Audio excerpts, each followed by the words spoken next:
Welcome to Morning Matters. Thank you so much for joining us today. Thank you. Thank you for having me. Good morning and belated happy birthday as well. Thank you. Less than 3 weeks to go before Yeah. Election Day. But before we talk about your candidacy, puntahan po muna natin itong recent happenings, kidnappings, particularly of Anson Ke, businessman, and his driver. What do you know of that? Is that related to Pogo, or is there more to this? Or is it election related? Yeah, too early to say that, kasi as of now, ang motive talaga is ransom because there were several transactions made even when he was supposed to have been killed already. Meron pa ring transaction, may mga kasi series at least 20 transactions dinaan sa e-wallet. Yung karamihan, I believe ang total at least 200 million pesos. Parang in dollars and in pesos. Napag-uusapan po, hindi po nabigay yung full amount, kaya parang pinatay pa rin? Parang, anyway, the final conclusion will be known. Tapos na inquest proceedings actually, last Saturday. So 2 persons were arrested, 1 surrendered, and then I think 1 or 2 more are being hunted by the police. But they cannot be arrested anymore kasi nga hindi na applicable yung Section 5A ng Rule 113, yung citizen's arrest. Do you agree with General Marbil saying that this is already case closed? As far as the police is concerned, yes, case closed. But so we have the right people in custody? I think so, okay. Because I happened to read the statements because they issued sworn statements. They actually gave their sworn statements to the police, in the presence of their lawyers. This is what I know based on the reports that I read. And yung motive, hindi pa masyado established, but the principal motive, primary motive is actually ransom, kidnap or ransom talaga. Well, this comes after a young student was also kidnapped from a school, international school in Taguig City, sparking worries amongst the Filipino-Chinese community. Kayo po ay dating head ng Presidential Anti-Organized Crime Task Force noong 1990s to 2000s. Naalala po natin yun, medyo rampant po talaga yung pangingidnap noon. Kahit kami po ay pinatatago, actually hindi kami pinauuwi sa bahay nung panahon na yun. Are you seeing a pattern here? I mean, according to what you're assessing? Not really. When President Ramos took over as president in 1992, he created yung Presidential Anti-Crime Commission, appointed then Vice President Erap Estrada to head the commission. I headed one of the task forces, yung Task Force Habagat. And then when President Erap won in 1998, tinuloy niya yon. He created the Presidential Anti-Organized Crime Task Force. And wala nang masyado noon, but we were able to solve and filed the cases, 83 actually, kidnap or ransom cases, and lahat, fortunately, convicted, ended in conviction, affirmed by the Supreme Court, and the suspects nasa Muntinlupa ngayon. Pero sa at least yung sa task force lang. Wala pong modus operandi kayong nakikita? Ang modus operandi, yung mode of payment ng ransom, hindi na ito yung parang dead drop, meaning the drop, alis, pipikapin. Ngayon kasi medyo mabilis na mag-transfer, digital. Yeah, digital, online yung transfer at dinadaan sa POGO operation. If not POGO operation, yung junket operation kasi wala ng POGO eh. So tingin niyo po itong dalawang kaso ay linked talaga to POGOs? Not really linked to POGO, pero yung manner of, yung mode of payment ng ransom, idinaan talaga through junket operations para makover siguro yung trucks.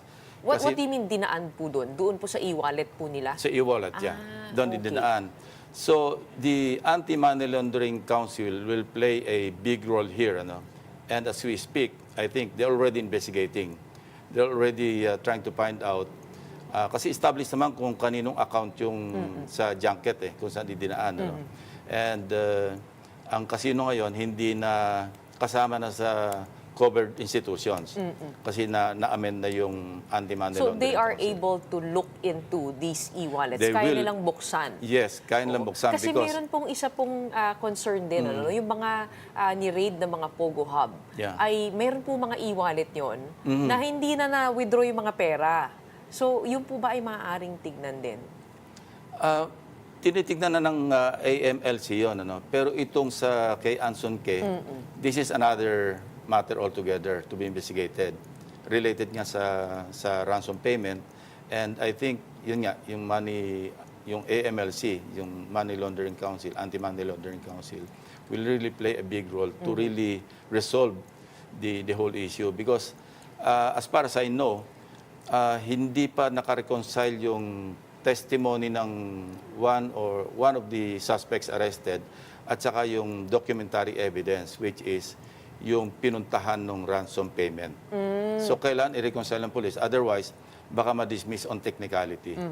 Well, you called for return of some of the ransom money to the family of the victim to restore the public trust in the PNP. Why have you called for that? Kasi pag hindi na-recover yung ransom money, may arrested kang suspects. So anong isipin ng family? Anong isipin ng Filipino-Chinese community? Nasaan yung ransom money? Kasi arrested yung mga tao, dapat meron kang recovery. But as I said earlier, hindi naman ito yung physical na pera na ibinigay. Ano? Noong panahon namin, wala pa naman itong mga e-wallet. So, except for one case noon, tatandaan ko na ang payment through an underground bank. No? Yung isang nasolve naming kaso. Taiwanese yung victim. Pero ngayon, sophisticated. Yeah. Mas mahirap pong habulin. Mahahabol. Dahil mahahabol. Through the Anti-Money Laundering Council. Kasi kung may nandyan pa yan. trace na, may financial footprint. Pero yung iba doon, digital nailaro footprint. na rin sa casino. Oo. So, noong mga ibang suspects. So, hindi na marirecover yung buo kasi based on what I read, again, sa mga report, parang 4 million pesos at least yung natalo sa casino. Well, okay, given all of those things, no, you are running for senator again, and you have consistently been in the top 12. Why are you making a return to the Senate? What legislation would you want to push for? Yeah, first of all, itutuloy ko lang yung pagiging vanguard doon sa national budget. Kasi yun ang naging passion ko na since I refused to partake yung aking pork barrel. Kasi maraming mga insertions, mga realignments. So, isa yon. Second, as I went around during the campaign, siyempre nakakusap mo different sectors. Eh doon nakakabuo ka ng, ito pala yung mga legislation na na-overlook. For example, yung seafarers. I'll be talking to them next week, early next week. I found out na ang laki pala ng contribution nila sa mga OFW remittances. Out of the 38 or so billion dollars na nare-remit in 2024, ang portion doon ng mga seafarers nasa mga 6.9, $7 billion. Malaki. Pero hirap na sila ngayon sa pag-aaral kasi prohibitive na yung tuition fees. So, I'll talk to them next week and find out more, look for more details para kung anong maidadaan sa legislation para matulungan yung sektor. Farmers, for example, nawawala na yung breed natin ng farmers kasi parang we look down upon our farmers as parang pangmahirap. So, meron naman tayong UP Los Baños na kung saan pwedeng i-up natin yung level ng farming, yung technology, para hindi tayo nag-i-import ng pagkain. Kaya naman kasi marami tayong talents. Actually, brain drain nagpupunta sa abroad. So if we are able to harness the homegrown talents, yung mga anak ng mga magsasaka, give them free education, scholarship, just like the Free Tertiary Education Act that we passed in 2018, makakatulong yun sa food security in the long term. Hindi po ba small-scale farming ang medyo problema natin, Kasi Yun nga eh. Tsaka to be mano-mano. agriculturally productive, kailangan malakihan ang mga Mechanical lupa. na, oo. Hindi lang po actually, maganda po yung edukasyon, pero kung pumunta naman yung magsasaka sa kanyang lupa at hindi sapat yung resources, mahirapan din. Pwede namang i-large scale. Oo. Parang But i-organize how ng to- government. oo. Well, malaki pa yung lupa ng government eh. Hindi pa ganun ka, So we can utilize yung irrigable na mga land areas natin. Pwede nating sabihin natin. Anyway, subject to further study, use of rock or pwedeng ipalis para mag large scale farming tayo sa agriculture. medyo buhol-buhol po ang problema doon. No? Yeah. Pero puntahan po natin itong PIGO. Tingin niyo po ba dapat din tignan ito? Because you were mentioning na dyan nga nadadaan yung pera, no? When we say PIGO, these are actual local casinos, local gambling. Alam Yung mo, POGO, Gretchen, we have banned it already, but yung PIGO, pati labanan ng gagamba, meron na yung PIGO. Yeah, matatawa ka. hindi, ano pong regulation po kaya ang maaari? Para hindi po magamit yun sa krimen. Wala pa. Ang regulation lang is probably coming from PAGCOR. Kasi yun ang regulatory body. So ngayong naipagbawal na yung illegal na yung POGO, meron naman PIGO. So I think we should also take a look at the other aspect of online gaming, online gambling, which is now PIGO. Although may mga sporadic pa rin na giri-guerrilla type na POGO, pero ito na naman yung PIGO. Doon nga po sila nagtatago eh. Sabi po ni Senator Cheese when he was here, Yeah. and also General Torre when he was here, na yun po yung nagiging recourse, no? From POGO, nag-shift na to PIGO. So tingin niyo po ba, paano kaya ma-weed out yung ganun? Well, nandiyan naman yung PAGCOR, so sila yung... Yung regulating authority. Yeah, sila Okay. yung regulator. Let's go to the latest SWS survey. You, I believe, ranked at number 11. Yeah. Oo. How are you seeing this with 3 weeks left? Meron po tayong chart actually mula sa PCIJ.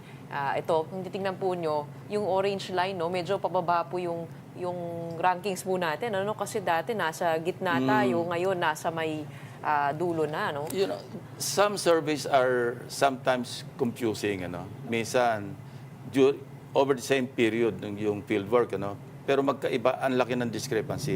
So it's confusing. Probably it's the methodology or yung respondents na... But that graph from PCIJ actually brought together different surveys together. Oo. Kayo po ba ay ano pong adjustments po sa kampanya po ninyo? And do you link this also with the current administration's troubles because of the intense political rivalry? Probably, yes. Kasi parang yung alyansa, sa slate ng alyansa, medyo sa Mindanao, tinamaan talaga. And some parts of the Visayas. Ramdam din namin yun. There was also a survey released lately saying that the president satisfaction ratings dip. Tingin niyo po ay makaka-apekto rin yon sa mga kandidato? Ang surveys kasi, Ms. Gretchen, based primarily on perception, di ba? At any given time. Para snapshot yan eh. This period, maganda yung perception sa'yo, tataas yung survey rating mo. Kung masama ang perception sa'yo over the same period, based on, due to several factors, probably, sabi nga ni Jose Castro, maraming fake news, nakaka-affect din yon, di ba? But the final survey will be on May 12. So, sa akin naman, awa ng Diyos, hindi pa naman ako lumalabas sa Magic 12. Although, nagmo-move talaga. No? Parang last time, nagpa-fluctuate eh. So, I really don't have an explanation kasi hindi naman ako nagsusubscribe. So, hindi ako nabibrief. Makikita na rin po ba namin kayo sa Mindanao para sa inyong kampanya? Ang napuntahan ko lang sa Mindanao, Misamis Occidental. After that, hindi pa ako nakabalik. Kasi si Senator Amy Marcos naman recently received an endorsement from Senator Robin Padilla, from VP Sara. I mean, kayo rin po ba kahit pa paano subukan yung... Too late in the day. Pero yung all endorsements naman are welcome. In 2016, when I ran for my third term, maraming political parties or alliances na nag-endorse sa akin. Hindi lang sa akin, sa iba ring candidates. And welcome naman lahat yun. I remember Senator Drilon then and Senator Rojas because si Mar was running for president in 2016. Pinuntahan nila ako, sabi niya, baka pwedeng i-adapt ka namin. Sabi ko, of course. Sino ba naman ang ayaw sa adoption or sa endorsement?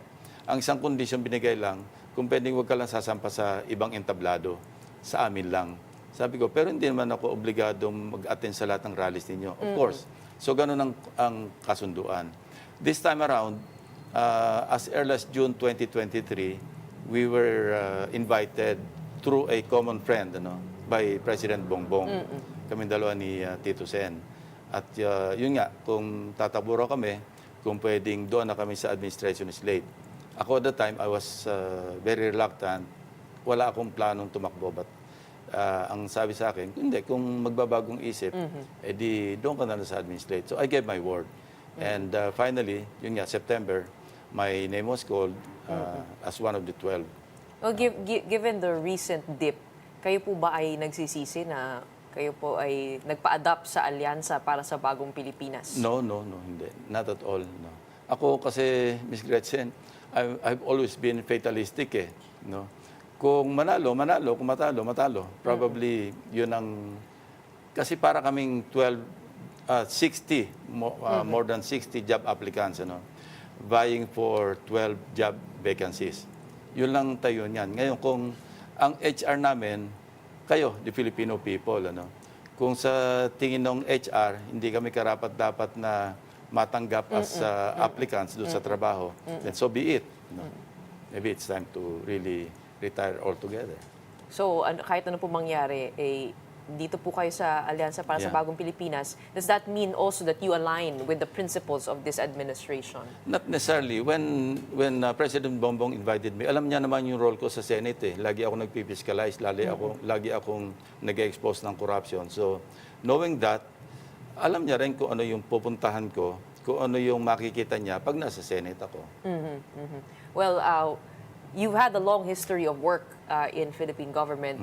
You were a senator, and of course, you were PNP chief as well. You were a general, and we'll talk more with the former senator right here on Morning Matters. You just need to take a quick break. More matters to discuss right after the break. Keep it here on One News.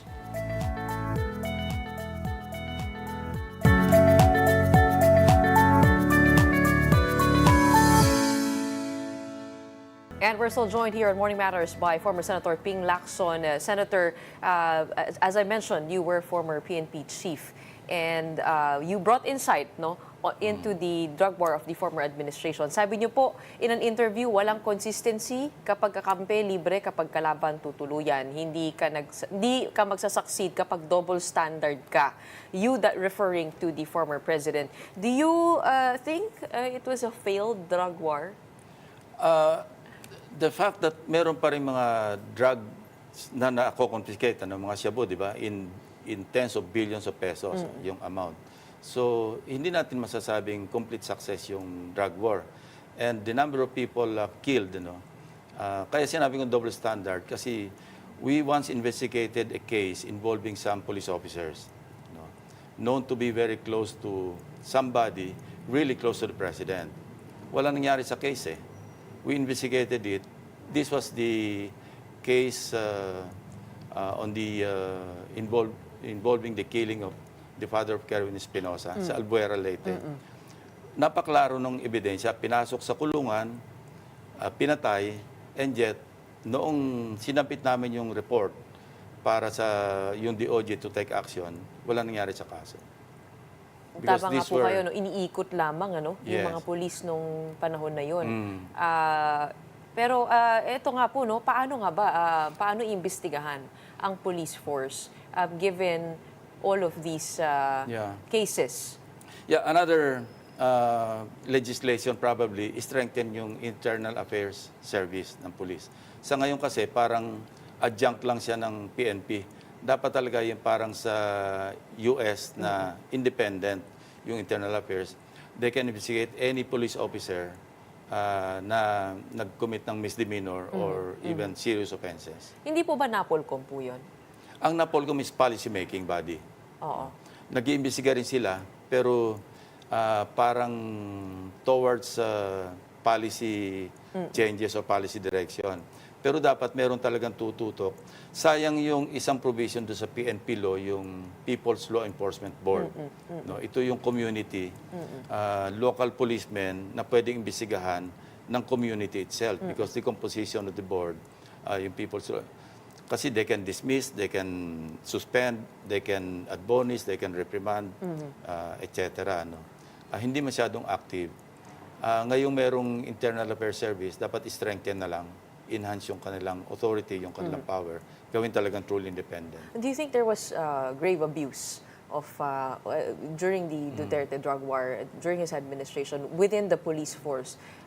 And do you agree that those abuses could be linked to the former president in his declaration na dapat mag-neutralize? Actually, sinabi nga niya na do not bullshit with me, but do your duty. I will die for you. Do your duty. And if in the process you kill 1,000 persons because you were doing your duty, I will protect you. At the very least, parang na-embolden yung police because of the pronouncements of the former president. Ano. But, you know, it's really up to the individual policeman to follow illegal or legal orders. Ano. Alam ko naman kaya lang i-discern, kaya lang i-distinguish ano ba yung illegal order, ano ba illegal order. After all, sila rin naman yung mananagot. Ano? So at the very least, na-embolden sila because of the pronouncements of the former president. Kayo po ay agree na ma-elitis si former President Rodrigo Duterte doon sa ICC? Yung kasing ICC, that is the Global Court for the Hopeless at saka helpless.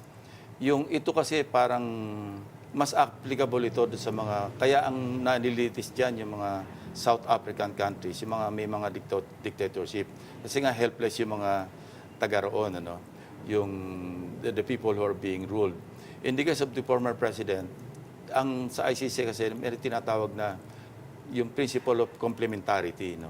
If the criminal justice system in the country doesn't work, then the ICC can step in. If the criminal justice system is working, wala silang karapatan. So, I think nag-work naman yung criminal justice system natin. Pero naandyan na, the president has been arrested and turned over to the ICC. There's so many issues involved. But kahit si DOJ Secretary Boying Remulla sinabi na we don't have a working justice system. I mean, when it comes to that, it will be difficult to prosecute because yun nga, ang involved dito, law enforcement. Paano mo imbestigahan kung yung ebidensya ay wala? Kumbaga, parang kung police ang operation ang involved dito, medyo magiging mahirap.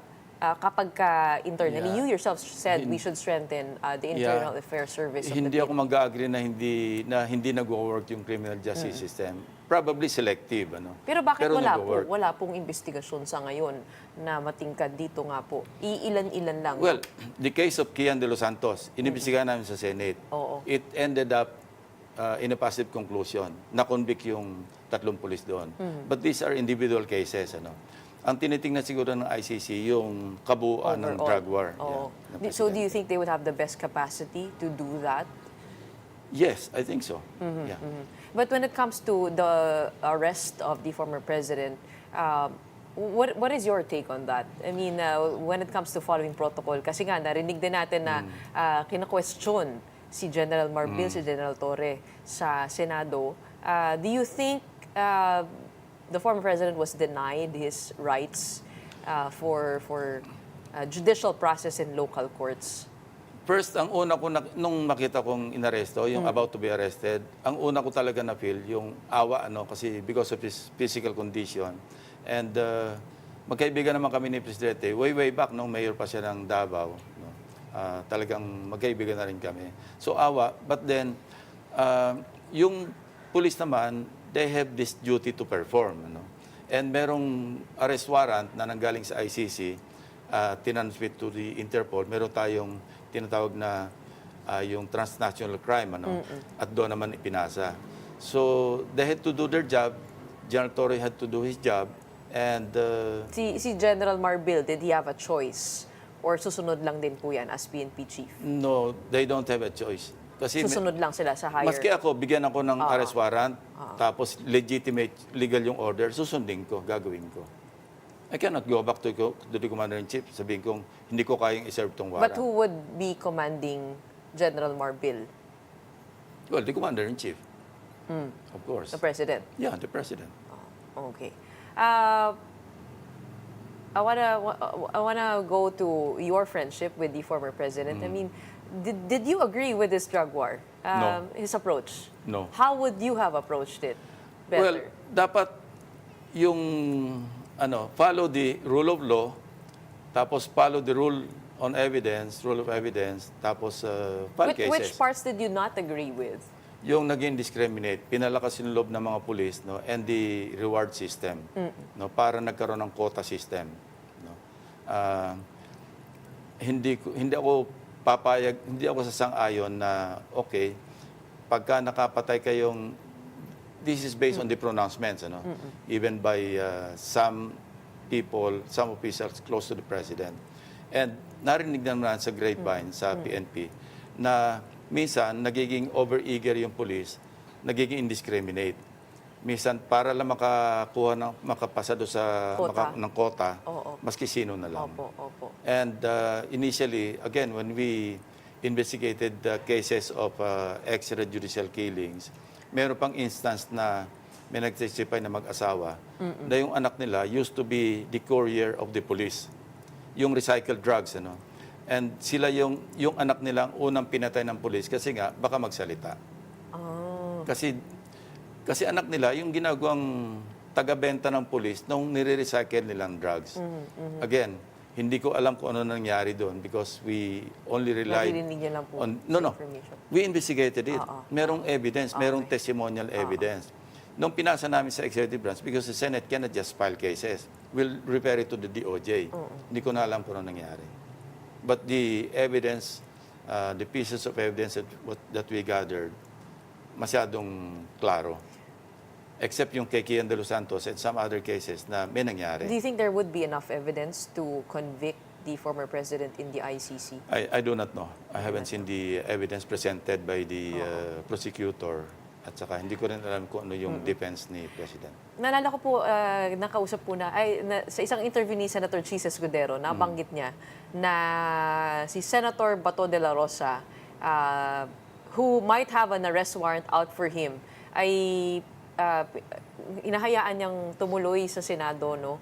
Kasi he has the right to exhaust all his legal remedies. At nabanggit niya kayo, kasi nagtago daw po kayo abroad for how many years? Yeah, 14 months. Ano 14 po months. nangyari doon? Na-agree po kayo na magandang ano yan? Kasi si Harry Roque din ay nasa ibang bansa at ayaw humarap sa mga hearing po dito. Ako, Ms. Gretchen, I did not get out of the justice system. Ano. Nagkataon lang merong jurisprudence that in-apply ko. Kasi before that Supreme Court ruling, hindi pwedeng umusad yung case nang hindi ka nagpapa-jurisdiction sa court. Meaning, if you have a warrant of arrest, kailangan nandun ka sa custody ng court, legal custody, anyway, physical, nasa PNP naman yan. Pero because of that ruling of the Supreme Court, pwedeng mag-file ng pleadings even in the absence of the respondent. I used that jurisprudence. So, kaya nga na-dismiss yung case ko eh. Even when I did not submit myself under the jurisdiction of the court, na-dismiss pa rin yung case.